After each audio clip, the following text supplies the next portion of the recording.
Hello बच्चों, let's read the question. So the question says, identify which are the correct methods to synthesize phenol.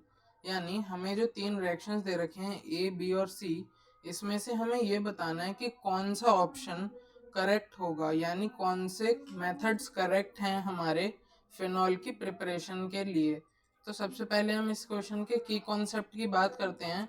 तो इस question का की concept जो है हमारा वो हो जाएगा प्रिपरेशन ऑफ फिनॉल्स, क्योंकि अगर हमें यही नहीं पता होगा कि फिनॉल बनाए कैसे जाते हैं, मतलब फिनॉल की प्रिपरेशन की कैसे जाती है, तो हम क्वेश्चन को सॉल्व कर ही नहीं पाएंगे।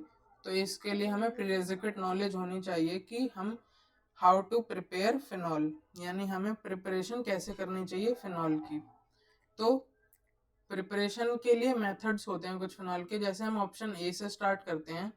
तो ऑप्शन ए में हमें दे रखा है कि ये एक हमारे क्लोरोबेंजीन है, जिसका हमने NaOH के साथ रिएक्शन करवा के इसको बहुत हाई टेम्परेचर दे रखा है 623 केल्विन का, और बहुत हाई प्रेशर दे रखा है जो कि है 300 ATM का। यहाँ पर हमारा बन गया है सोडियम फिनॉक्साइड।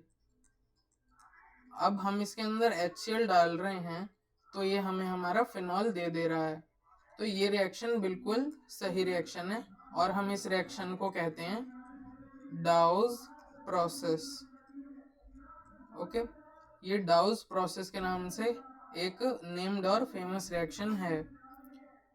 तो अब हम ऑप्शन बी की बात करते हैं। ऑप्शन बी में लिखा है कि हम बेंजीन रिंग में, यानी हमारे पास बेंजीन है, इसके अंदर हम ओलियम डालते हैं, और तो हमारा बन जाता है बेंजीन सल्फोनिक एसिड, जो कि बेंजीन के ऊपर SO3H ग्रुप होता है। अब जब हम इसे मोल्टन NaOH के साथ हीट करते हैं, मोल्टन NaOH के साथ जब हम इसे हीट करते हैं, तो ये हमारा सोडियम फिनॉक्साइड बना देता है। और सोडियम फिनॉक्साइड बनाने के बाद हम जैसे ही इसके अंदर H+ डालते हैं, यानी थोड़ा सा डाइल्यूट एसिड डालते हैं, तो ये हमें हमारा फिनॉल दे देता है। तो ये भी बिल्कुल करेक्ट है। ऐसे ही ऑप्शन सी में हमारा ये एनिलीन है, और एनिलीन में हम डायजोटाइजेशन रिएक्शन करा रहे हैं, जिससे हमारा बेंजीन डाइजोनियम सॉल्ट बन गया। ये हमारा बेंजीन डाइजोनियम सॉल्ट है, और इसको हम वार्म करते हैं तो हमारा फिनॉल बन जाता है। ये तो हमें पता ही है। तो ये रिएक्शन भी हमारा सही है। तो हमारे तीनों रिएक्शन सही हैं, और हमें डी ऑप्शन में लिखा है कि ऑल ऑफ द अबव। तो बिल्कुल सही बात है कि सारी स्टेटमेंट्स यानी सारे रिएक्शंस करेक्ट हैं प्रिपेयर करने के फिनॉल को। So option D should be our correct answer to this problem. I hope you understood it well. Best of luck.